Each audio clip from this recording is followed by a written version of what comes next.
Hello, everyone. Thanks for joining us today. I'm Dee Dee Lageson, Executive Secretary for the Committee on the Present Danger China. We appreciate your interest in our weekly webinars in which we expose and analyze the Chinese Communist Party's unrestricted warfare against America and the help being provided to the CCP in waging that warfare by captured U.S. elites. We encourage you to visit presentdangerchina.org for information on new programs, access to videos of our past webinars, and tons of other very valuable content. Please subscribe to our Substack at presentdangerchina.substack.com and follow us on X at CPD Our moderator today is Frank Gaffney. Frank is president of the Institute for the American Future and vice chair for the Committee on the Present Danger China. He's also host of Securing America on Real America's Voice Network. Welcome, everyone, to this edition of our webinar series on the Chinese Communist Party, the threat that it poses to our country and to freedom-loving people everywhere. It's brought to you by the Committee on the Present Danger China. It is a weekly product of the committee and one that we are very proud of, mostly because of the extraordinary individuals, many of them members of our Committee on the Present Danger China, as well as other friends and experts, shedding light on what we confront. Most Americans are regrettably still inadequately informed about the nature of the Chinese Communist Party's ambitions and how they are aggressively pursuing them through unrestricted warfare, their own term for the proposition.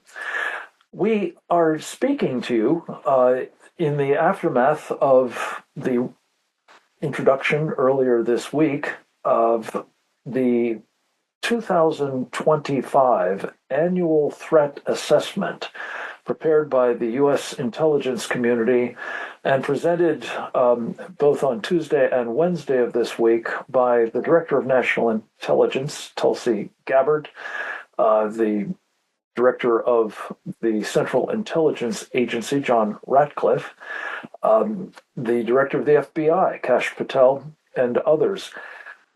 You may have missed this rollout because both the Senate and House hearings of the intelligence committees of the respective bodies were, well, shall we say, dominated by discussions of a signal chat group gone wrong, involving some of the individuals making presentations, as well as others at the very top of the U.S. government's national security team. We may get into a little bit of that, but what we are here today to talk about is the adequacy of that threat assessment. Has it been, as some believe, influenced notably by the fact that it was produced almost entirely, I feel sure, by the previous administration's intelligence leadership and the permanent bureaucracy, of course, of the intelligence community that abides largely, but perhaps also by virtue of the very short time that the Trump team had to work on it after the election in November. So we're going to take stock of the threat assessment and specifically address the proposition that it may deflate the threat that we are currently confronting from the Chinese Communist Party and what the implications of doing that are and what we should be doing about it. We're going to start this conversation with a man who knows his way around threat assessments. He was involved in helping to craft them specifically about China and its ambitions for decades as a naval intelligence officer. His name is Captain James Fennell, now retired. He finished up his distinguished service in uniform as the Chief of Intelligence and Information operations in the U.S. Pacific Fleet.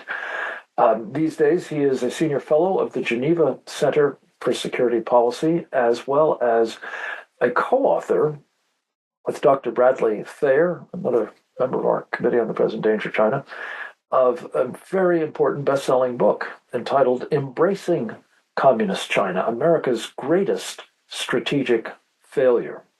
We've asked the captain to set the stage for this conversation by discussing the nature of threat deflation and how it has operated for years under successive administrations, Republican and Democratic, specifically with respect to this CCP threat. And we're going to address specifically the proposition that we can't afford to make that particular mistake any longer. Captain Fennell, welcome. It's so good to have you back, sir. Over to you. Thanks, Frank. Great to be with you all and with this distinguished group of folks on the panel today.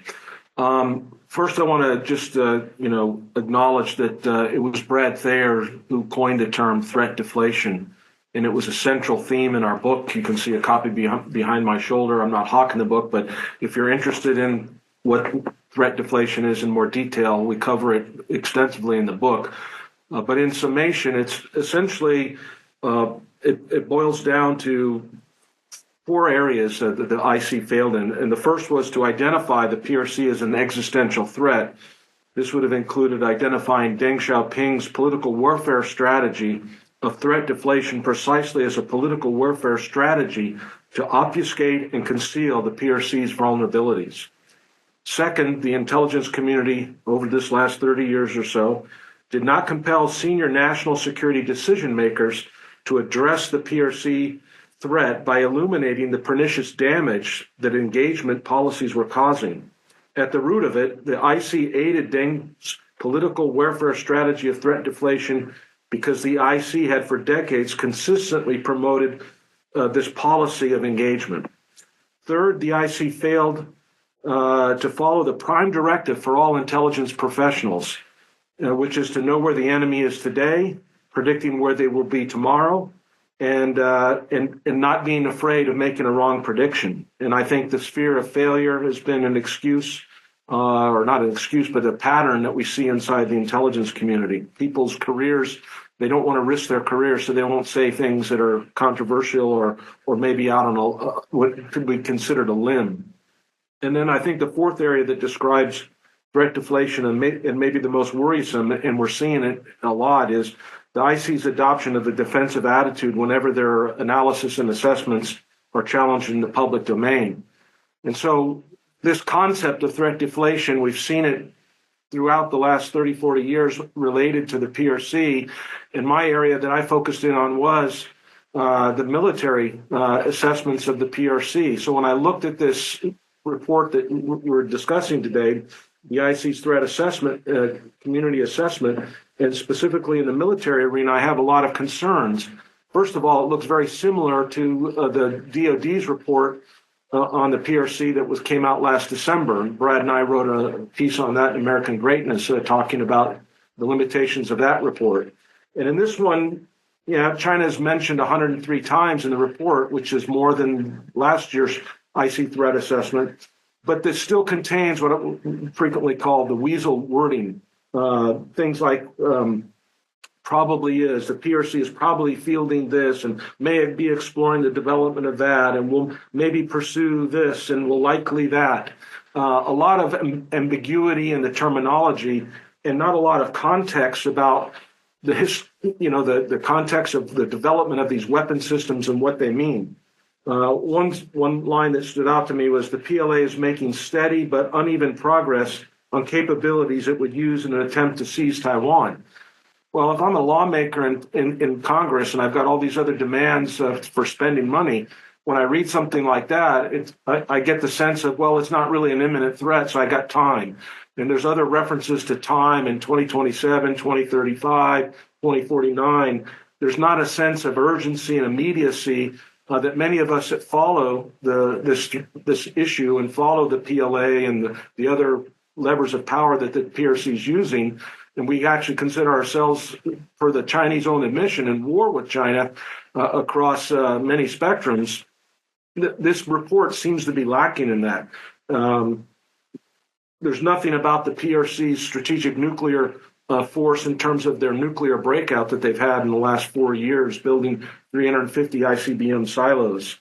And then they talk about challenges. The China, at the end, they have to put in this obligatory, but China's challenged. They've got corruption problems. They've got demographic imbalances. They've got fiscal and economic struggles. So therefore, it's a sense of more of this threat deflation, that there's not a real sense of urgency, the kind of warnings that we had before World War II from people that were warning about what Japan was doing. And obviously we had an attack, a surprise attack on December 7th, 1941. But based upon the warnings that were coming from the intelligence professionals in the late 30s, it was enough to cause, people in Congress to pass the Two Ocean Navy Act and get up our production on naval shipbuilding. That hasn't occurred. That hasn't occurred today. We've had 30 years of watching our Navy decline, watching our military capabilities erode in the face of the Chinese dramatic increases. You don't see the word dramatic in this report at all. It's really just more of the same. And so I'm a little bit concerned that maybe the new leadership relied upon the existing China experts at Langley and at DIA and other places to form this assessment. And so I think we need to be very concerned about this, and that it's good that we're calling it out in this forum, but we need to make sure that members of Congress, while they were focused on the signal gate, they didn't really address the details of this report and why it was so lukewarm. And so I think that's really the issue that concerns me the most. And we need to raise this in a polite way. We're not condemning the new director of ODNI or director of Central Intelligence. They come in and they've been there just a couple of weeks, some of them, and they've got a lot on their plate. But they need to understand that the people that are there, the institutional bureaucracy of the China hands, are there to promote engagement and to threaten deflate. That's been historically the pattern. And it's dangerous for us, and it's put us in a position of vulnerability vis-a-vis the Chinese Communist Party's real strategic intentions and goals for the United States. Thank you very much. I want to associate myself with your remarks. I definitely agree that both the promotion of engagement or embracing communist China, as you and Brad have called it, and deflating or otherwise diminishing the threat is whether there's sort of two sides of the very, very dangerous coin that we're dealing with and have been as a Committee on the Present Danger China from its inception back in March of 2019. We're going to drill down a bit further on the potential for misunderstanding and certainly underestimating what the Chinese call comprehensive national power that they not only prize, but study intensively and use, we believe, to make determinations about how they should proceed vis-a-vis us especially and other nations whose comprehensive national power is judged to be considerably inferior to their own. To do that, we're very pleased to have with us another of our intelligence rock stars. His name is Charles Sam Faddis. He has served in uniform in the United States Army, but distinguished himself particularly by serving without a uniform at all as an undercover operative of the Central Intelligence Agency for some 20 years. Sam has been both deep behind enemy lines in very dangerous places and also found himself in a sometimes hostile environment in Langley headquarters of the CIA, where he specialized in weapons of mass destruction terrorism in his last tour of duty. These days, he is the driving force behind a tremendously important online resource. It's andmagazine.substack.com. He is the author, among a number of works of both fiction and nonfiction, of Beyond Repair, The Decline and Fall of the CIA. So who better to talk to about this estimate and its adequacy? Sam, it's good to have you with us, sir. Thank you so much for taking the time. Over to you. It is a pleasure to be here. Thank you very much. And yes, Langley was the most dangerous environment, for the record. Look, I'd just like to broaden the lens for a second before coming back specifically to China here. The way this whole intelligence assessment process, the system is supposed to work, painting with a very broad brush, is this. You're supposed to collect all kinds of intelligence, human sources and signals intelligence and open source and all this data, and then you feed it into a system in which you got a bunch of really smart, very, very substantive people, analysts, who take all this and synthesize it, and then they produce, as close as they can, objective assessments of what's happening, and as the captain said, not just where we are today, but always the most valuable, where the heck are we headed? What's going to happen tomorrow? What's going to happen 5 years from now? And then they present that to the policymakers and, when appropriate, in unclassified form to the American people and say, this is what we think. This is what's going on as best we can assess it. Now over to you guys to decide what to do with this information. Here, Mr. President, this is what we think. This is where the Chinese are today, and this is what we think they're getting ready to do 5 years from now, next year, whatever. In reality, we maintain that we continue to maintain that fiction that that's the way the process is working, that you have this objective assessment and it is presented. But that's not actually what's happening at all, and it hasn't been happening for some time, and it's sort of really ceased to happen in any sense under the Biden administration, and particularly in regard to China. That's just not the way this works. What is now produced, maybe some junior analyst somewhere or a group of individuals who maintain a work ethic are attempting to say something, but what is actually produced in terms of disseminable intelligence, by which I mean what gets out and is distributed around the community, and certainly what's going to be presented in any briefing or produced in a final format that's unclassed and is going to go out to the public. What is produced is what is consistent with and supportive of the position of the current administration or whatever the groupthink is, whatever the policymakers and the movers and the shakers have already decided they want the truth to be, or is supportive of their positions. That's what's presented. We've been going down this road for a long time, and it has been issue in the past. It was certainly a massive issue prior to 9/11. I know from personal experience that anybody working counterterrorism was talking, this is no secret. Osama says he's going to come here and kill a bunch of us. And he says it about every 5 minutes, and he's already staged multiple attacks overseas. So I'm guessing he's for real. That was inconvenient for the Clinton administration. So we swept that under the rug. This, when we come back to China, not to diminish the threat from Islamic terrorism, but this is a truly existential threat from a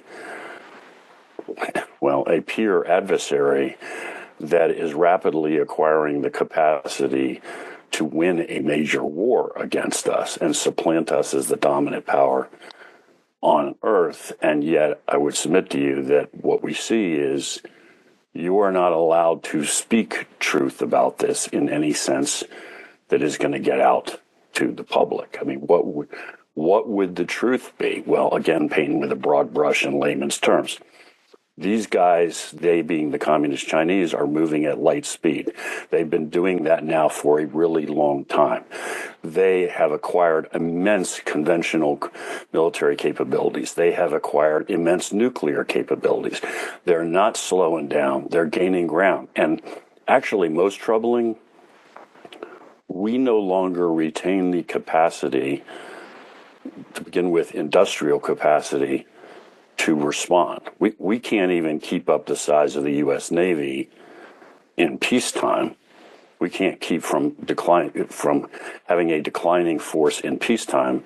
So our capacity to win a conventional war in which ships are being sunk and need to be replaced is nil. I mean, this is, red lights ought to be flashing and we ought to be screaming.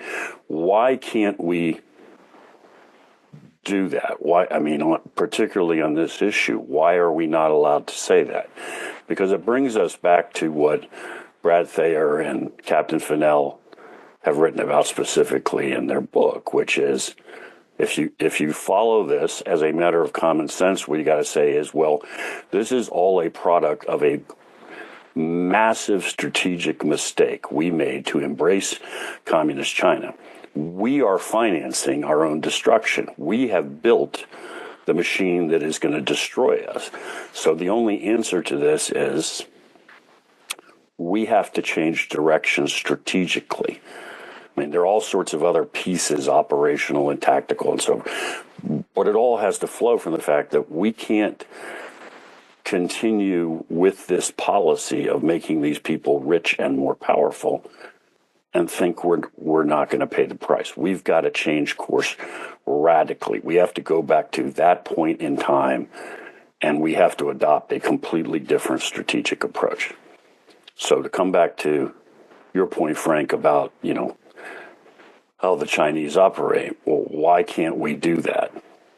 Well, we can't do that because at this point they own, one way or the other, most of the movers and shakers who would have to be involved in making that decision. And I don't mean to imply that they are all somehow paid assets of the Chinese Communist Party, although some of them are. But we have folks that are so financially entangled in businesses that are so entangled that you're talking about something. You're talking about bankrupting major businesses. You're talking about total disruption. One way or the other, the Chinese have managed to co-opt such a massive proportion of the folks who actually hold power in this country that even faced with this existential threat, we are finding it impossible to change course. And so, we produce some kind of assessment.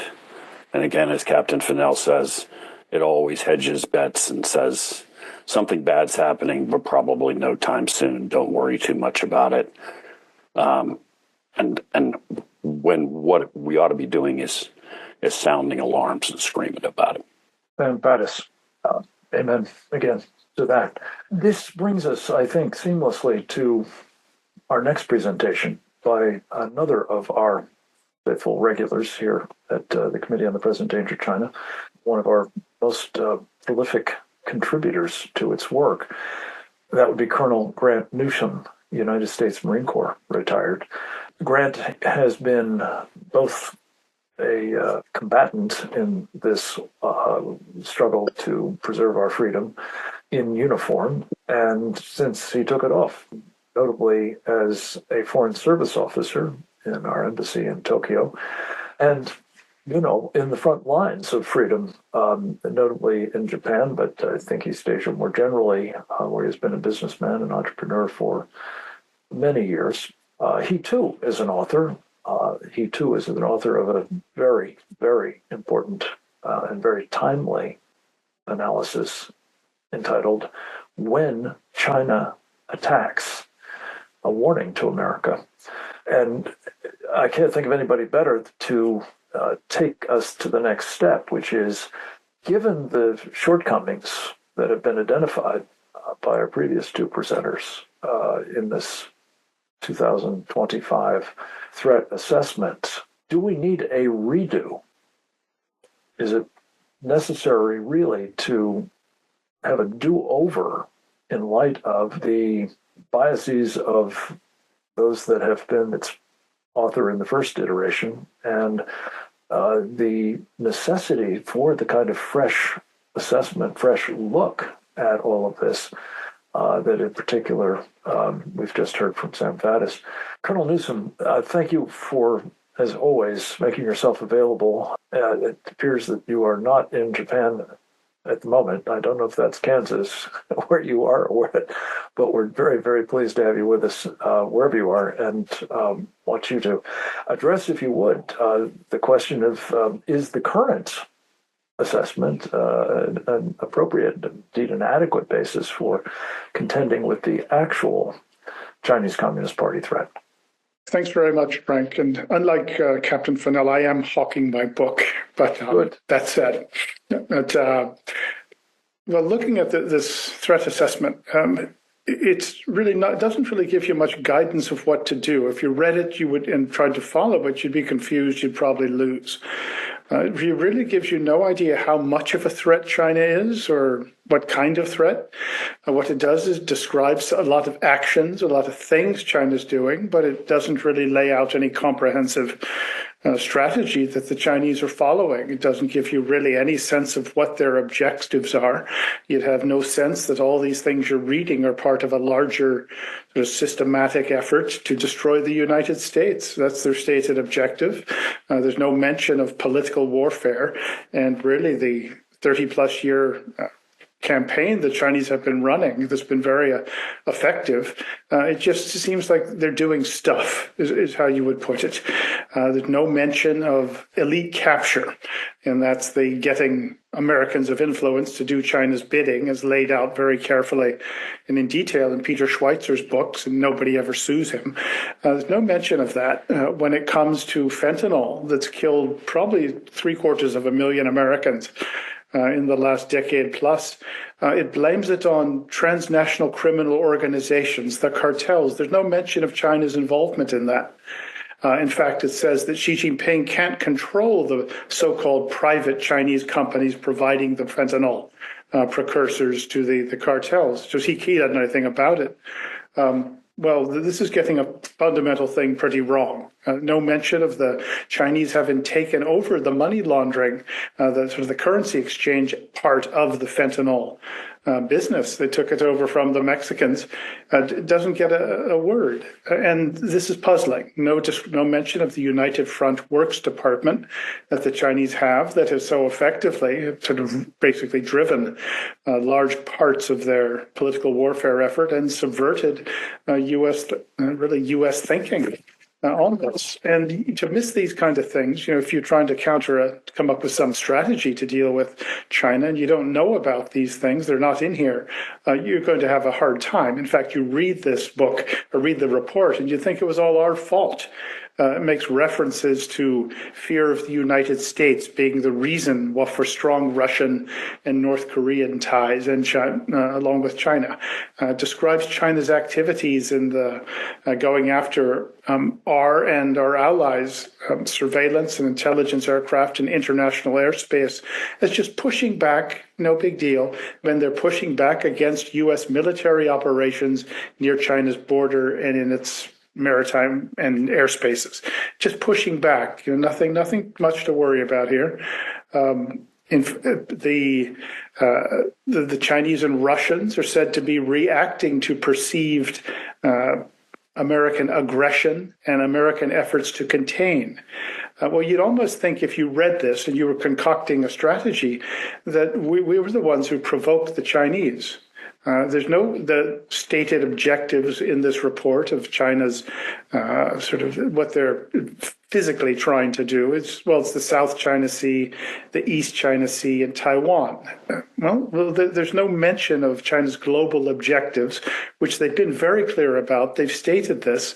No mention of the dual use, the infrastructure they're putting in place around the globe, ports and airfields that will allow the People's Liberation Army to operate worldwide. No mention of their influence in setting themselves up in Latin America, Africa, the entire Pacific.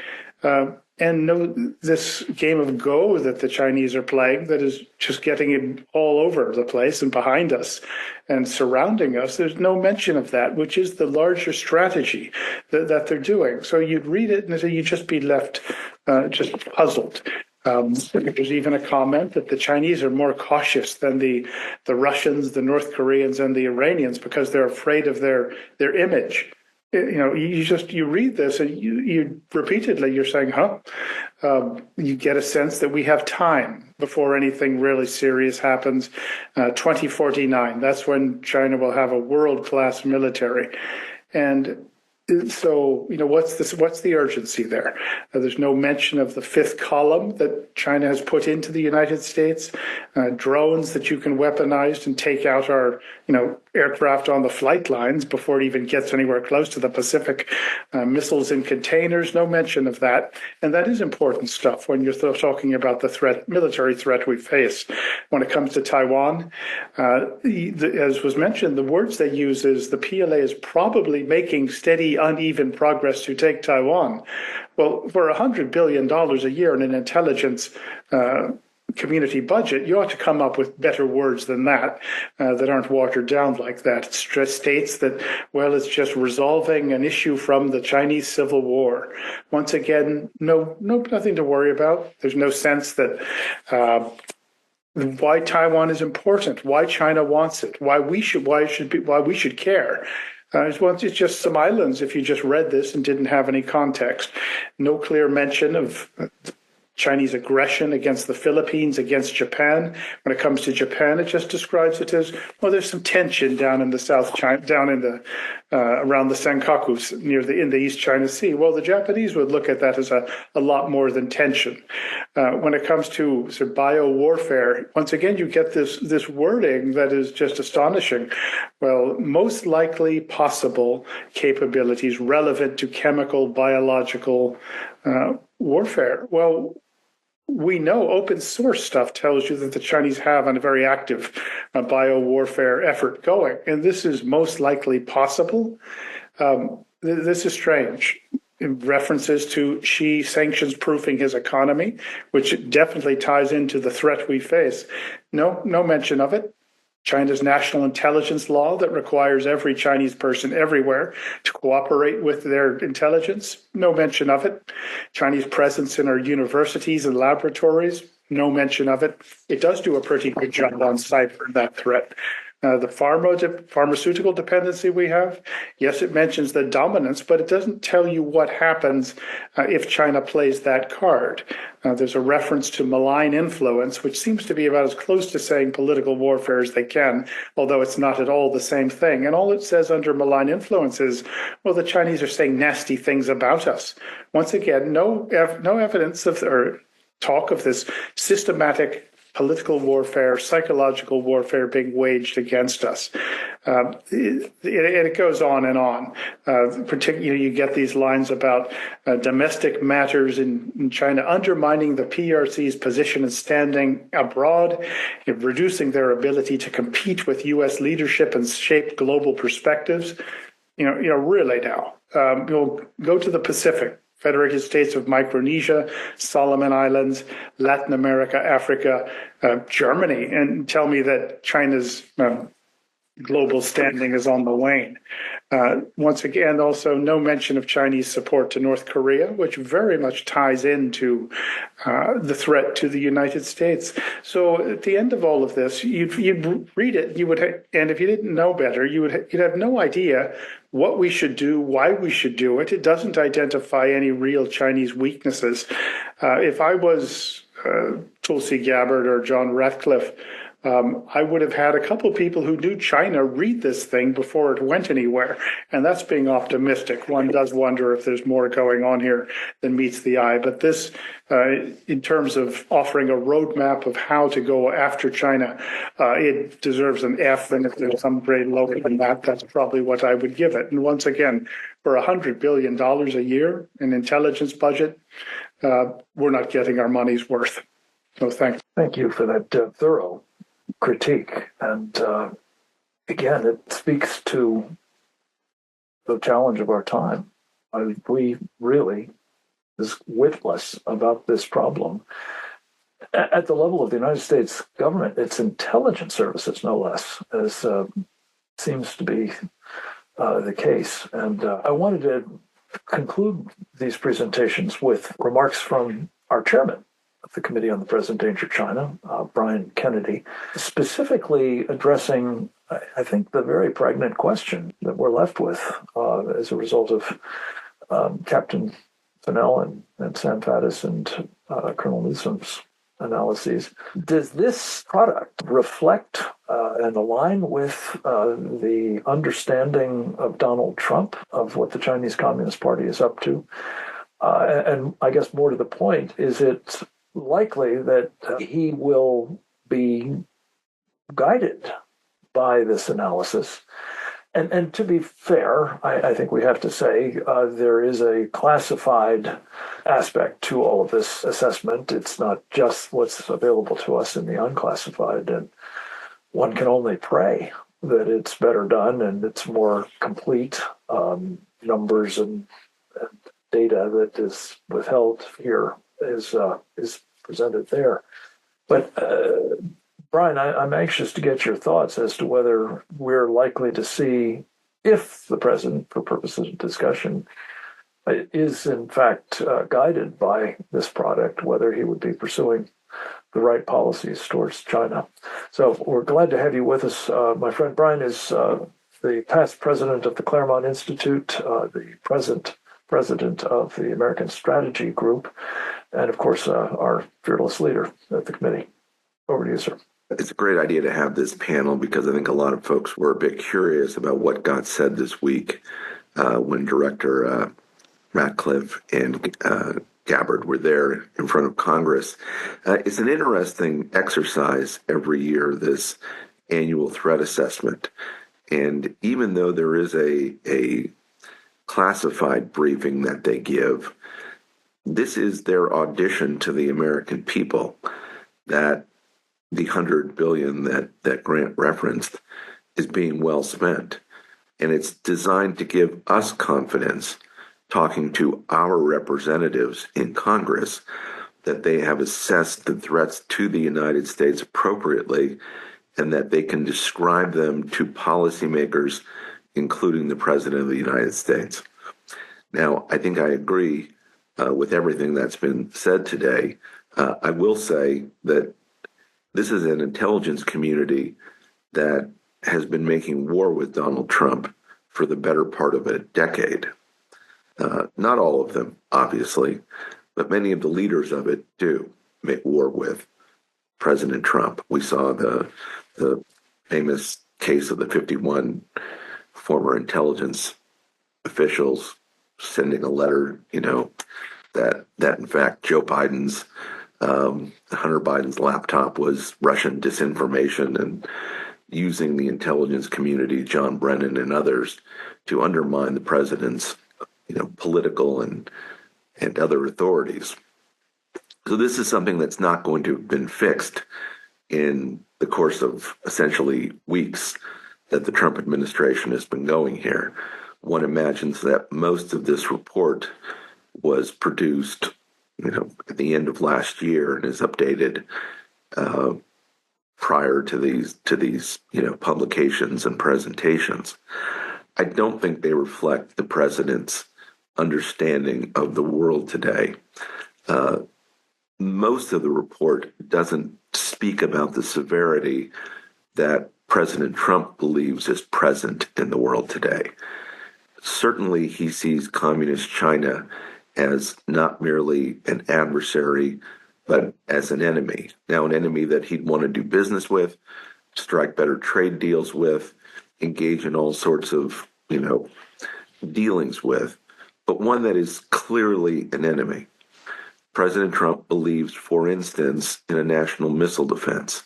He's called it a golden dome. He wants it to be comprehensive. He wants it to be multi-layered. He wants it to defend the United States homeland in its entirety. Okay, that's going to require, as we know, a space-based missile defense. It's going to require billions and billions of dollars in spending.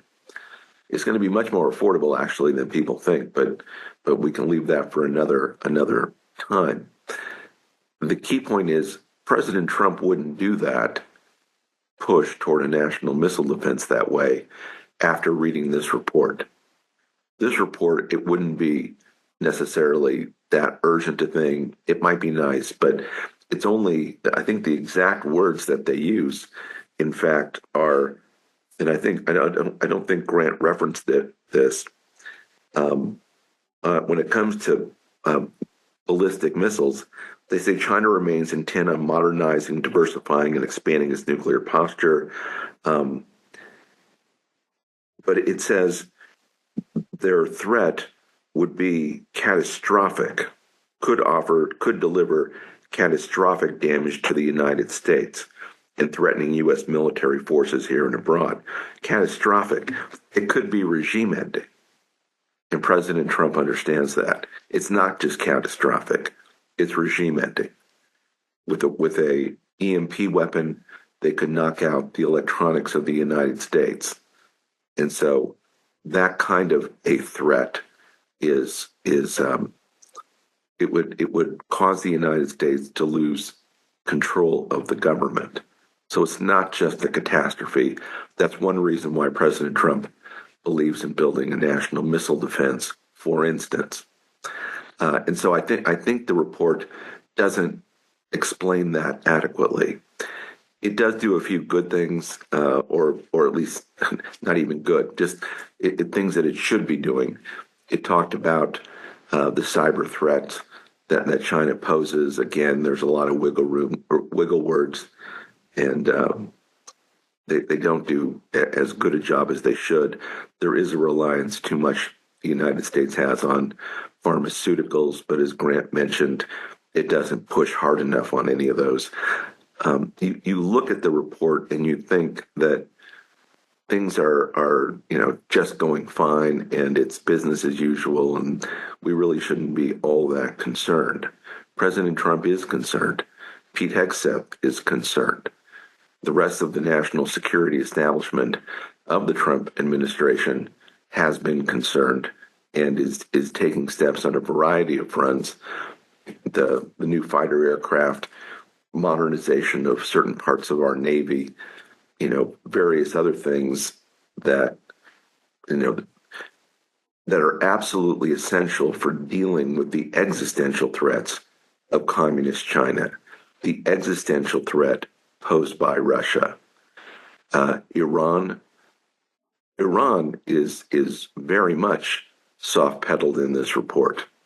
Iran says, I think the exact thing they said was that the Iranian missile program, nuclear program, is really has been dismantled and slowed down in 2003, and they see no real interest in it going on, and that Khamenei is being pushed by various political elements within Iran, but totally downplaying the Iranian threat. And as the committee has talked about before, and as we all know, China and Russia are very good at using proxies against the United States. And so whether it's North Korea, and there is a robust North Korean section, but the Iranians using them as a proxy against the United States, that seems quite likely to me. China using Iran as a proxy, is that inconceivable? That seems to me the most likely scenario out there. And so you read this entire report, it doesn't use the word enemy or enemies one time in the report. And so this intelligence community doesn't see the world in terms of enemies. It doesn't, and maybe they think they don't have to talk this way in the intelligence community, but it doesn't really understand the ideological component of all this. And so it doesn't understand that communist China are in fact filled with communists who would like to put communist China as the most powerful nation on earth, that they actually believe in communism, that they wish to spread that ideology, that they're totalitarian in their nature, and that they see the world that way, and that they see the United States as the only nation capable of frustrating their ambition to be rulers of this planet. Now, again, they may see, the intelligence community, that it's not their place to understand the ideological component. But I would humbly offer that when you have an enemy who actually believes in your destruction ideologically, philosophically, intellectually, and spreads that throughout their society and builds an economy and a military in order to achieve that, You have to take that seriously. And this report doesn't do that. It will talk about, to look at Russia, it will talk about their capabilities. It doesn't really understand or present why Russia strategically would align with communist China against the United States. It doesn't understand, for instance, the Islamic world and why the Islamic world intellectually, whether you consider it a religious matter or an ideological matter, they believe, frankly, that Islam will rule the world. China believes communism can rule the world with them as the master. But the Islamic world believes they're going to rule the world too. And they wish to destroy the United States as the defender of Western civilization. The report doesn't consider any of those things. And so it speaks in terms of Islamic extremism as if that's just this fringe movement, when in fact there are these other things going on in the world. And they may do it in closed session, but it's worth saying in open session, all the threats that are presented to the United States and explain them to the American people in a more serious, comprehensive way, rather than this, as we're determining here in this conversation, in a way that reduces our understanding of what that threat really is. This idea of threat deflation, that really is what's going on here. It's not what the president believes. And I think Directors Ratcliffe and Gabbard have their work cut out for them in making sure that they have an intelligence community on a going forward basis that can really explain to the American people and to congressmen and to the White House all these components that we've been discussing here today. This is a more serious business than what is presented here. And that's one of the things the president is going to be getting right, I believe, over the next 4 years. So thank you, Frank, for that. Thank you, Brian. And let me just say that I hope this portion of the program will be interactive. Each of these remarkable presenters is I think, going to stay with us. So I'd like to encourage give and take between you all. You have such expertise and such insights. I just wanted to add one other element to what's missing here, and Grant touched on it in passing, but two things really that he touched on in passing, and we'll get to the second in a moment. But first, this idea that the practical effect of embracing communist China has been an unbelievable service rendered to the Chinese Communist Party by the captured elite of Wall Street, the old friends China has there, and the immense amount of money that has been sluiced from our pension funds and 401k plans and college savings and mutual funds and exchange-traded funds, other investment vehicles, to Chinese communist companies, including some that are actively working for the People's Liberation Army, or slave labor exploiters, or oppressors of human rights in other ways.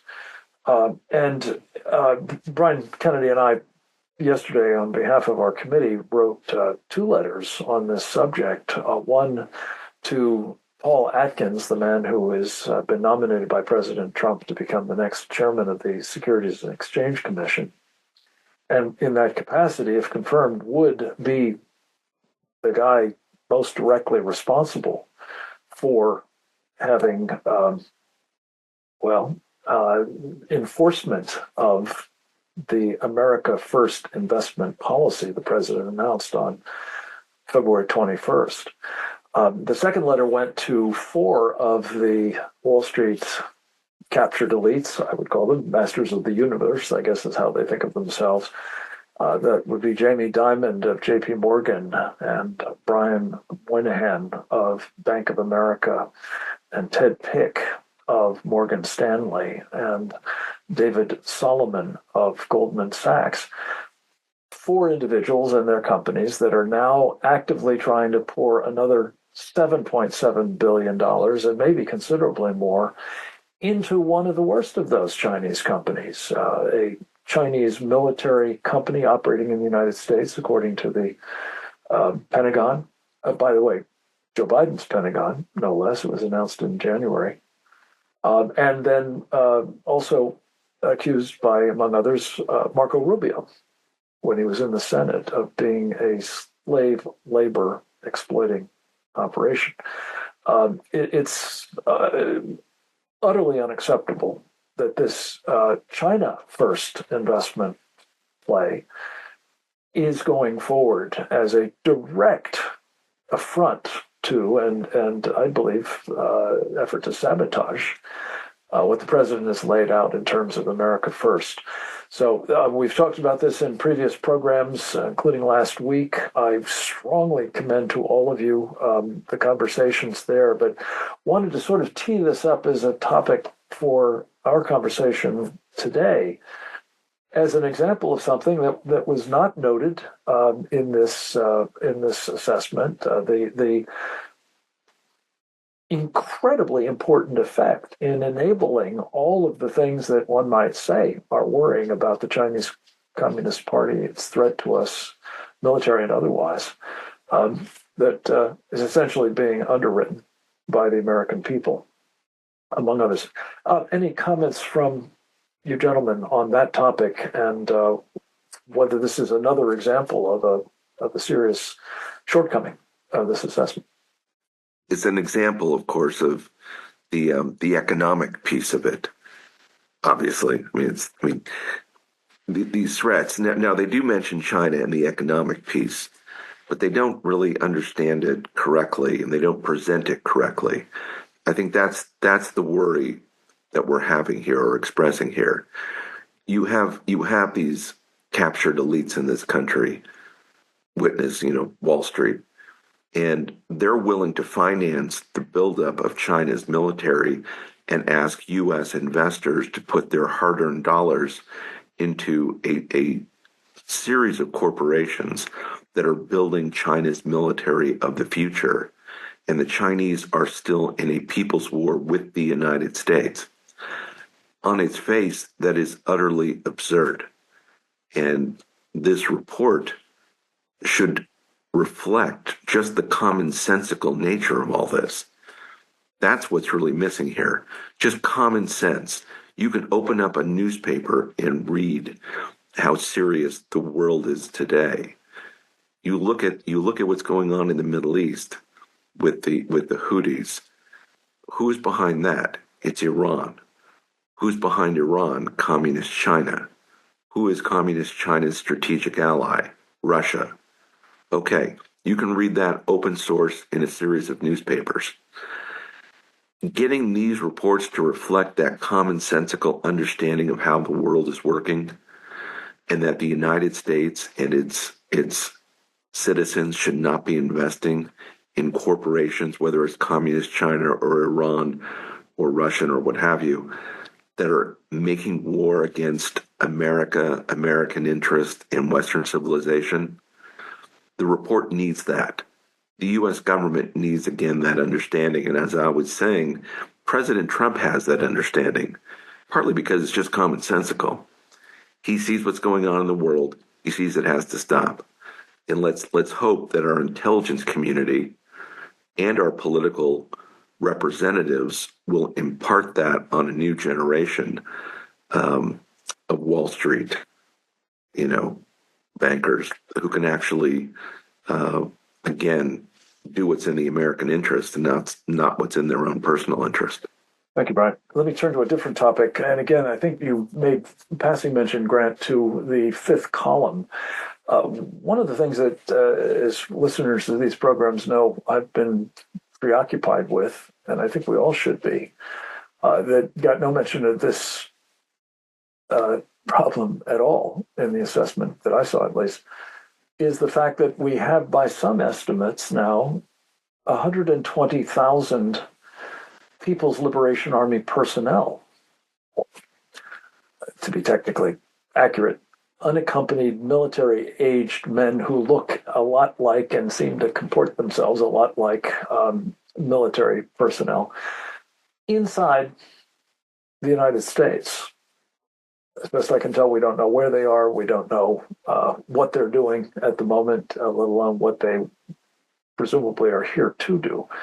But how egregious is that as an oversight, if it is, in this report? It's a huge problem. We talk about the Chinese People's Liberation Army, Navy, the Air Force, their conventional forces. And the report lays that out. It covers it. But that's just part of the equation, is the Chinese have very successfully infiltrated probably tens of thousands of people, and really you only need a few hundred to cause immense trouble, into the United States. There's no reference to that as being a threat, and it certainly is, partly because it sort of erases this distance, this protection we've always thought we've had from the two oceans, so that the homeland was secure. And also, this is just one end of the fifth column spectrum. The other end is the donor class. Wall Street, the U.S.-China Business Council. I don't expect a report to actually lay that out like that, but it is something I'm hoping that the president is aware of. But you really can't overstate it, and to have ignored that part. And the Chinese see that as part of their military capability, their offensive capabilities. If really something to that effect should have been in there, but it wasn't. And once again, you're just left, if you don't know more, you're just left thinking, well, yeah, it's not great, but there's no real threat that we have to hurry and address. I agree with everything that was just said. The other side of this coin, I mean, it makes it that much worse, is it's not just that we're talking about however many guys maybe have infiltrated here and the donor class and all of the other issues we could go off and to discuss from a counterintelligence standpoint. It's the complete absence of any coherent or effective response from us. So all these military-age Chinese males that came across the border, and people like Michael Yan said, hey, I feel like I'm back at group at Fort Bragg looking at these guys come out of the jungle. Nobody followed them. Nobody figured out where they were going. Nobody knows where they are now. Nobody is mounting any coherent effort to figure out how many folks, based on the United Front methodology, have been compromised. Every once in a while, we have a big case, Eric Swalwell, Chinese spy in his office. That's interesting. But there's no broader strategic effort to identify how many more congressmen might be compromised, how many city mayors, how many state legislators. There literally is no response to this. So we just sort of flag it of being of mild interest in passing and then go back to ignoring it. So across the board, they are just allowed complete freedom of maneuver and to run amok. And in general, I would just throw out, the caveat that we've talked about many times. This whole, I get it, we're looking at the unclassed version of this report. But the whole idea of the threat assessment is based on the fact that before we get to shading the conclusions, that we actually have the collection in place to allow us to reach conclusions. Well, I mean, why should we make that assumption? Just to focus on human intelligence for a moment, which is only one piece of the puzzle.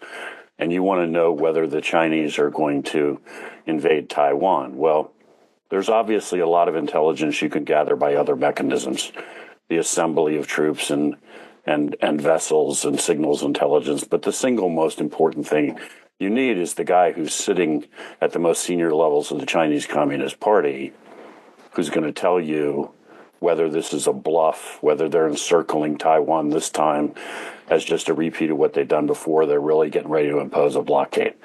I have zero confidence that anybody is running sources at that level that will give you that warning. So you're pretending as usual that you know things that you don't know. We should always keep in mind that Adolf Hitler managed to line up half the German army on the border with Russia and still catch the Russians somehow, the Soviets, by surprise, because somehow, unbelievably, they did not have sources to tell them that this wasn't a joke and he wasn't just threatening. He was really coming tomorrow morning.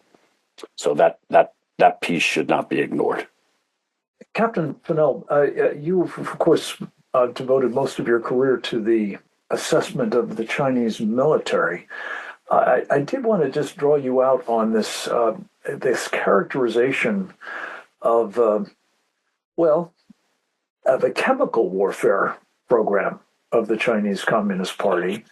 I think several of you have sort of touched on it, but the characterization of this fentanyl assault on America as something that the Chinese Communist Party, just doesn't seem to be clued up about or able to get its hands around, is so, fraudulently, utterly at odds with the evidence that it suggests that the sort of deflation, if you will, of the threat or the understating of it, to be charitable, is really very deliberate here. It is a purposeful disinforming that is taking place, at least in the case of this fentanyl thing, but I think it's not confined to that. Your thoughts, sir? I know that DNI Gabbard did mention fentanyl as being a threat, but not much more to it. Not much more sense of the profound impact that it's had on how many Americans have been killed by this systematic pumping in of this chemical to kill Americans. And so, again, like the rest of the report, there's this lack of sense of enormity, intensity, immediacy, all the kind of words that you would say when if you were in a fight. I'm a Navy guy, so I like to think if I was on a ship and I was at general quarters and the klaxon's going off and alarming us that we're under attack, people don't just sit at in the wardroom and keep sipping their coffee and saying, oh, well, the jets are inbound and they've launched their missiles and we're just going to sit here and drink some more coffee and listen to Captain Queeg talk about his strawberries in the refrigerator. That's what we're kind of doing. We're sitting around and drinking our coffee and talking about these things in an academic sense, and yet hundreds of thousands of Americans have been killed over the last several years. And we know that it's systematically being done and authorized and promoted by the PRC, and they're playing their word games and putting out, oh, we're really on this. On one day, they're saying we're really on it and we're all over it. And then the other day, they're saying it's not our fault. We have nothing to do with it. You Americans that are drug addicts. So, I mean, it's atrocious that we're down this road. And it gets to, and I hopefully, when we get to the summation, I mean, there's really for me, this discussion is about we cannot allow the intelligence community to stay like this. It must be transformed. It must be changed. And it requires firing people. Robert F. Kennedy Jr. has just announced this week that he's going to get rid of 100,000 people in HHS. And they're wailing and they're gnashing their teeth in Washington, D.C. That needs to happen in the intelligence community. I work with these people that work the China threat. When I was at the Office of Naval Intelligence in Washington, I'd go to Langley frequently, go to Bowling, I'd go to visiting the ODNI. I know who these people are. It's a cadre, it's a farm system where you go single A, double A, triple A, and then you get a job in the majors where you're on the ODNI staff, and they all are trained over the course of their careers to never say anything too outrageous about China, don't provoke China, don't speak up, don't put things in such dramatic terms, because we don't want to be wrong, and if we're wrong, we'll get in trouble, and people are guarding their careers. And another piece of this is the IC is, there's Title 10 and Title 50. Title 50 is the national, the budgeting that goes to pay for, the national intelligence agencies, but there's also Title 10 intelligence that's in the fielded forces in our military. The people that actually fly in the RC-135s or the P-8s or in submarines or do collection in other ways. That distinction of that money seems to me is we should recognize there are people that are doing intelligence work forward in the field.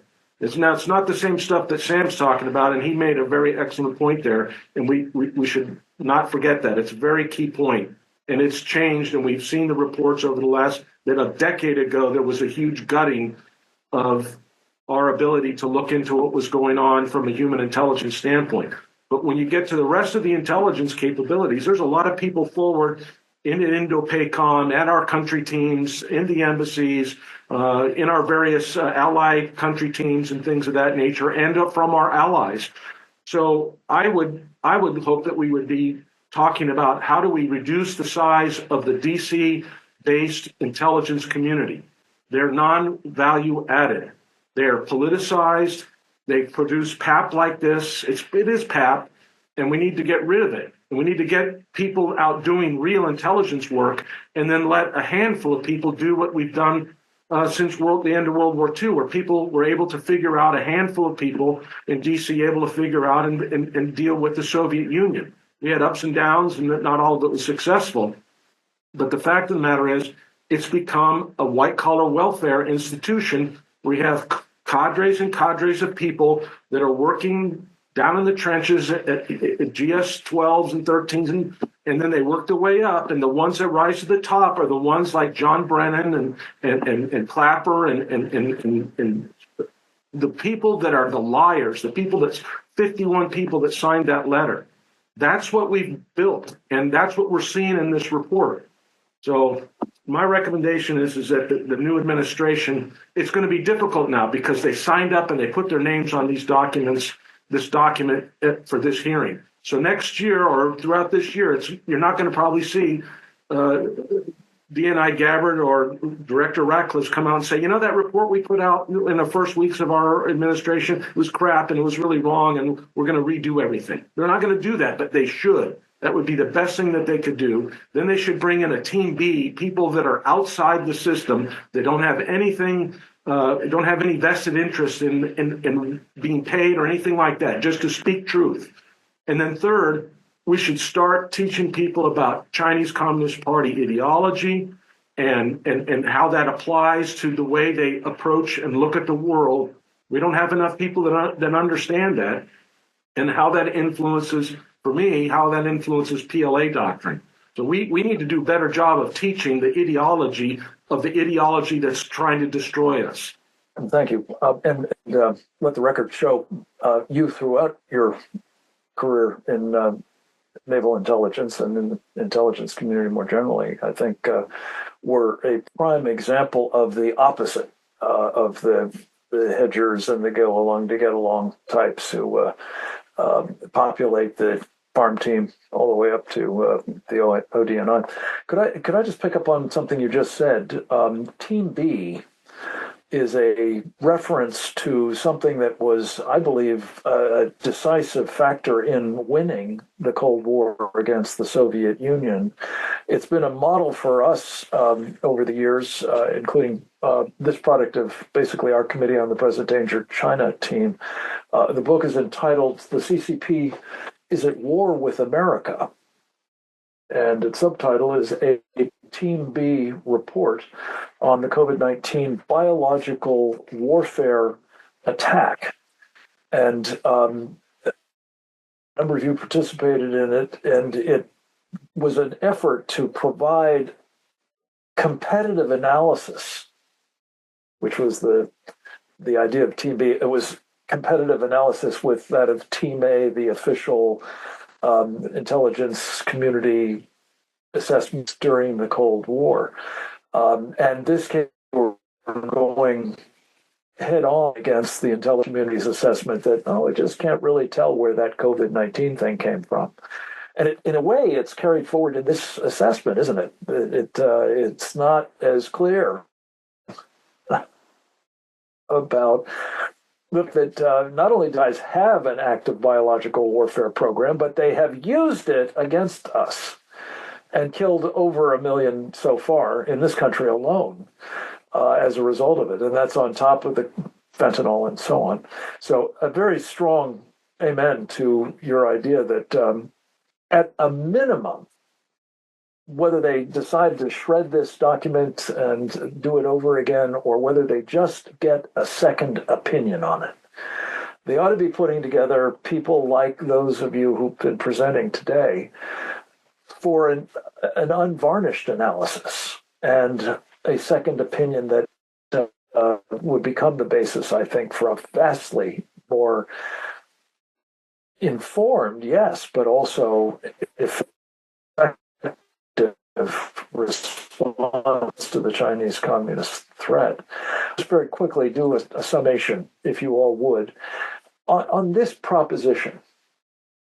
And that is the extent to which, if we don't use this exercise as an opportunity to really educate not just, the president and his team or the Congress and its staff, but the American people, we are doomed to persist in a policy that, as each of you have written about in your books, and by the way, Brian Kennedy has one about the Chinese Communist Party's war inside America as well. So, I mean, we are all very much alive at the Committee on the Present Danger of China to the extent to which this is a moment when we cannot keep the American people any longer in the dark and believing that they're going to be secure, let alone prosper, if we continue to look the other way at what the Chinese Communist Party is up to. So let me give each of you a chance to just say something about, if you would, the need to be truthful throughout this process, but particularly for the consumption of the American people. And any other concluding points you'd like to make. We'll start with you, Captain. I couldn't agree more with what you're saying. The thing that stands out in this report to me, and that has always stood out to me, is the issue of time. There is no sense of time. There is no sense of urgency. And the American people need to understand that China is working on a timeline. I've called it the decade of concern. They are working towards achieving their goals on a timeline, and they're not just going to keep waiting forever. And we can see that. We can see that demonstrably in what they're doing. 4 years ago, they didn't surround Taiwan every day with ships and planes and bombers and subs and all that they're doing. Today, they do. They didn't 4 years ago send balloons over Taiwan every day. They do now.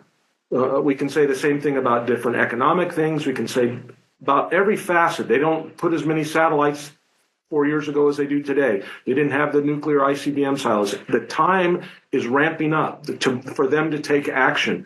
And it's not just for Taiwan, it's not just for the Senkakus, but it's to dethrone and destroy the United States of America. And that's the message that wasn't delivered in this report, and we need to get it out, and we need to make sure that the president's team articulates that, because they may believe it in private, as we've been talking, but if they're not articulating it to the American people, then they won't get the backing that they need to make the necessary resource allocation decisions that these people in charge have to make. Thank you. Thank you, sir. Amen. Charles, Sam, Battis, your thoughts, sir? I will just add into that I will pick up on the element of basically we're not serious. We are not doing whatever the needful is. I mean, this is an existential threat. We are not prepared for it, and yet we do not appear to be doing anything fundamentally different. So back to, intel collection, and you mentioned Wuhan, Frank. Okay, biological warfare threats are tier 0 intelligence collection priorities for folks outside the community. That means nothing is more important than collecting on biological warfare threats. China is our number one strategic threat in terms of a nation state. In 2019, there was exactly, I think this is still true, one BSL-4 biolab in all of China, meaning top tier lab like you see on TV with the moon suits where they can play with dangerous organisms. So you start doing overlays of priorities. I would say the BSL-4 lab in Wuhan, run by the Communist Chinese, where we know they're playing with dangerous organisms, would be at the very top of collection priorities, right? So if you're going to collect on anything, you're going to collect on those guys. Yet we apparently received no warning and had no understanding of something that was ongoing there. We received literally no warning. And if we are to believe the assessments, whatever it is now, 5 years later, 5+, the best we can get out of our intelligence community is a lukewarm, well, maybe it's more likely than not that the virus came from there. So what does that tell you? It tells you that our collection capability on something of that screaming priority at that strategic level is essentially nil. And it tells you that even after we got hit with what amounts to a biowarfare attack, intentional or otherwise, we made no changes in our collection that are meaningful. 5 years later, we haven't done a damn thing to fix it. We are as wide open. And that attitude, I think, runs throughout everything that everybody has said here. We just kind of keep blathering about it and talking about it and producing mealy-mouthed assessments. Nobody says, not only does nobody sound the alarm, but then nobody does anything.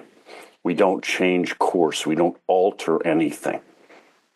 We just keep trundling along. We all know how that ends. One of these days it ends very, very badly, and you have no excuse because you were warned for decades of what was coming. And let me just remind you all, those words were uttered by a man who spent time actually in the front lines of the effort to defend our country against weapons of mass destruction, terrorism. So when Senator Faddis speaks on the subject, people should listen. Let's turn to Colonel Grant Newsom. Your concluding thoughts, sir, on the importance of public education at this moment, among other things. If you're going to educate the public, you've got to have some decent information to educate them with. And this isn't it. Once again, I wish James Lilly was still alive and have some of these people put a report like this in front of him. But I would note also a couple things. One is that sort of a bellwether to watch is whether or not there's a house cleaning at the intelligence agencies, particularly the CIA, ODNI. I won't speak for the others. And if there isn't, well, God help us. You're going to get more of this. And I would reports like this. And I would note actually that just about a week ago, another report was produced by the same outfit, the ODNI, about the wealth of top Chinese Communist Party leadership. And this report had been ordered by a law pushed by Senator Marco Rubio, and it was well over a year late, and they finally produced it. It was about 4 pages. 3 pages were a generic description of corruption in the Chinese Communist Party system, as if that's unusual. And there was 1 page that actually talked about wealth a little bit. It made some references to 2012, some news reports about Xi Jinping and another fella's wealth. And it suggested, well, maybe they've still got a little of it, et cetera, et cetera. And that was it. After a year and a half late, and 4 pages, 1 of which had anything of use, which was useless. And this was either an excuse for why they had nothing, or else it was just telling the administration, we don't care what you think, take it or leave it. Well, this report about the threat assessment was in that league, and one does suggest that either it's incompetence or something more sinister is going on. I don't know what it is, but one should watch and see if there is a house cleaning at the intelligence agencies, and if there isn't, well, we're in a lot of trouble. Oh, thank you. And thank you so much for making the point about the corruption piece. It's been called kryptonite, I think, by Brad Thayer, among others, for the Chinese Communist Party, and it is simply scandalous that the IC, intelligence community, the State Department, have slow-rolled this project. I very much hope that with one of the authors of the bill that required it now serving as the Secretary of State, there will be a considerably better product coming out. We need names named. We need bank accounts, or at least the size of them, identified. And we need to get that information through to the people of China who are suffering great privation, most of them, despite the economic miracle that the Chinese Communist Party takes credit for. But I think, again, we've largely helped finance. But it's definitely not touched all of the lives of all of the people of China. Okay, well, I just wanted to say to Brian, thank you for his leadership with our committee's efforts to try to do this educational piece in the absence of it being done by our government. That has to change, as all of our presenters have indicated. And I'm prayerful that by putting this Klieg light on, what is a pretty unsatisfactory product does, in fact, create a condition under which we can see a corrective action taken by people who I think want to do better and who are now in leadership positions where they can certainly try to. With that, I just want to thank each of our extraordinary contributors to this program and to so much of the work of the Committee on the Present Danger of China, Captain James Fennell, Sam Faddis, Colonel Grant Newsham, Brian Kennedy, and also Dee Dee Laugesen, who's had to leave us, and of course our genius behind this, the curtain, Olega Bashian. Thank you to all of you for helping put this together on extremely short notice, and I think with very considerable effect. And I want to thank, too, our friend Steve Bannon and Grace Chong and his team at the War Room Pandemic Program for their help in amplifying all of this information to try to help fill the void in terms of truth-telling and the need for corrective action. Let me just say on my own behalf, thank you to all of you for being part of these programs and for your contribution, which is incredibly important, namely help us amplify the work we're doing here. If you can help underwrite it, please go to usfuture.org as a place where you can help support the work of this committee. But also help us get the video of this program out to your friends, your colleagues, your family members, other associates. It will be posted here within the next 12 hours or so, I think. And you can find all of these programs at presidentdangerchina.org. God bless you all. And with that, adieu.